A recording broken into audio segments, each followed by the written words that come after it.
अधिक मासात करा कुलदेवीची ही पूजा. फक्त भाग्यवान लोकांनाच माहिती आहे अधिक मासातील ही गुप्त कुलदेवीची पूजा. घरात पैसा टिकत नाही का? सतत आर्थिक अडचणी, कर्ज, खर्च आणि मनशांती हरवली आहे का? तर अधिक मासामध्ये आपल्या कुलदेवीची ही विशेष पूजा श्रद्धेने नक्की करा. नमस्कार मंडळी, आपल्या यूट्यूब चॅनलवरती तुम्हा सर्वांचे मनपूर्वक हार्दिक स्वागत आहे.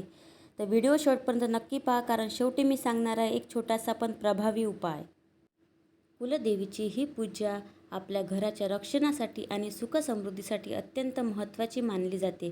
भक्तिभावाने केलेली पूजा मनशांती आणि सकारात्मक ऊर्जा देते असे मानले जाते.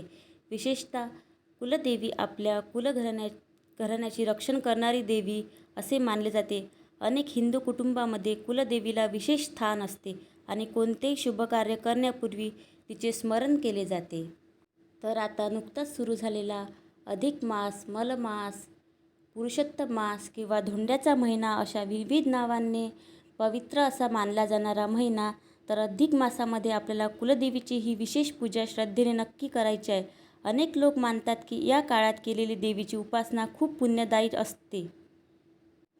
अधिक मास हा अत्यंत पवित्र आणि दुर्मिळ काळ मानला जातो, कारण स्वतः भगवान विष्णूंनी त्याला आपले पुरुषोत्तम हे नाव दिले आहे.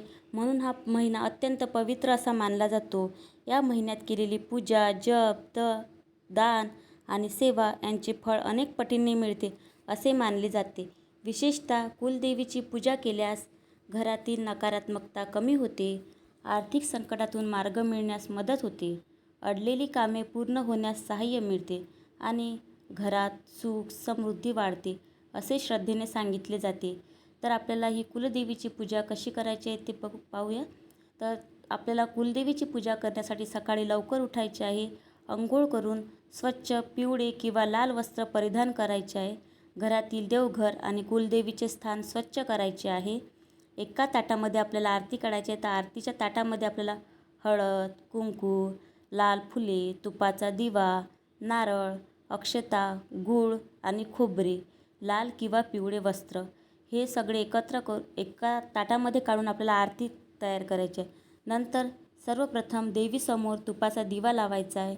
त्यानंतर हळद, कुंकू, लाल फुले अर्पण करून यानंतर मनापासून देवीला प्रार्थना करायची आहे. देवीची आरती झाल्यानंतर ओम श्री कुलदेवताय नमः हा मंत्राचा 108 वेळा जप करायचा आहे. देवीची आरती करून कुटुंबाच्या सुखसमृद्धीसाठी प्रार्थना करायची आहे. हे कुलदेवी माता, आमच्या घरातील आर्थिक अडचणी दूर करा. घरात सुख, शांती आणि भरभराट असू द्या. त्या दिवशी गरजू व्यक्तींना अन्नदान किंवा वस्त्रदान करा. अधिक पुण्य मिळते असे मानले जाते. जर आपले कुलदेवीला जाणे शक्य झाले तर तिथे जाऊन कुलदेवीची ओटी भरा. तिथे जे गरजू लोक आहेत त्यांना अन्नदान करा, वस्त्रदान करा. कुलदेवीचा आशीर्वाद मिळेल. जर आपले कुलदेवीला जाणे शक्य होत नसेल तर आपण घरातच बसून ही पूजा करू शकतो आणि ही पूजा घरातच बसून करून आपल्याला देवीचा आशीर्वाद मिळवता येते. आता जाणून घ्या अधिक मासातील एक खास उपाय. अधिक मासातील कोणत्याही शुक्रवारी किंवा मंगळवारी देवीसमोर लाल वस्त्र अर्पण करा. गूळ खोबऱ्याचा नैवेद्य दाखवा आणि ओम ऐं क्लीं चामुंडाही विच्चे हा मंत्र 21 वेळा म्हणा. अनेक भक्तांच्या श्रद्धेनुसार हा उपाय घरातील अडथळे दूर करण्यासाठी केला जातो. पूजा करताना राग किंवा नकारात्मकता ठेवू नका. देवीसमोर तुटलेल्या वस्तू ठेवू नका. देवघर अस्वच्छ ठेवू नका. देवघर नेहमी स्वच्छच ठेवा. पूजा अर्धवट सोडू नका. पूजा करताना जर आपल्याला फोन आला किंवा कोणी आवाज दिला तर आपण उठून बाहेर निघून जातो आणि आपली पूजा ही अर्धवट राहते. तर अशी अर्धवट पूजा सोडून जाऊ नका. आपली पूजा पूर्ण करा, मगच बाहेर जा. श्रद्धा आणि स्वच्छ मनाने केलेली पूजा अधिक फलदायी मानली जाते. मंडळी, कधीकधी आयुष्यात खूप प्रयत्न करूनही यश मिळत नाही. अशा वेळी श्रद्धा, सकारात्मक विचार आणि देवतांवरील विश्वास मनाला आधार देतात. कुलदेवी ही आपल्या कुटुंबाची रक्षणकर्ती मानली जाते. म्हणून अधिक मासातील ही पूजा भक्तिभावाने नक्की करा.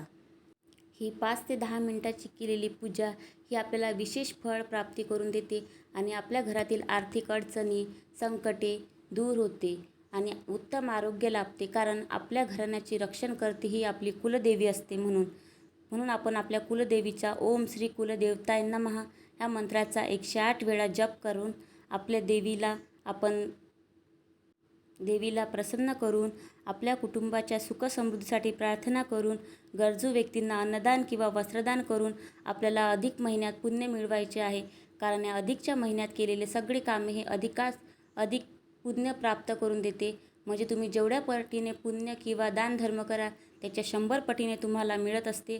म्हणून ह्या अधिकच्या महिन्यामध्ये तुम्हाला कुलदेवीची पूजा ही करायची आहे. तुम्हाला कुलदेवीला जाणे शक्य होत नसेल तर तुम्ही घरात बसूनच ही पूजा करा. कुलदेवीला जाऊन पण तुम्ही घरी राहून ही पूजा करू शकता. पण ही पूजा आपल्याच घरी करायची आहे. माहेरात किंवा कोणत्या बाहेरगावी गेल्यानंतर तिथे ही पूजा करायची नाही आहे. कारण कुलदेवीची ही पूजा आपल्या घराच्या रक्षणासाठी आणि सुखसमृद्धी करायची आहे. म्हणून ही पूजा आपल्याला आपल्या माहेरात करायची नाही, आपल्या घरी राहूनच करायची आहे. भक्तिभावाने केलेली ही पूजा मनशांती आणि सकारात्मक ऊर्जा देते आणि आपल्या घरात सकारात्मक ऊर्जेचा प्रभाव दिसून येतो आणि आपल्याला काही दिवसातच त्याचा परिणामसुद्धा जाणवतो. म्हणून तुम्ही ही कुलदेवीची पूजा आपल्या घरातच राहून नक्की करा आणि अशा पवित्र अशा ह्या अधिक महिन्यामध्ये आपल्या कुलदेवीची पूजा करून विशेष अधिक असे फळ मिळवा आणि केलेले कार्य हे अधिक श्रद्धेने करा.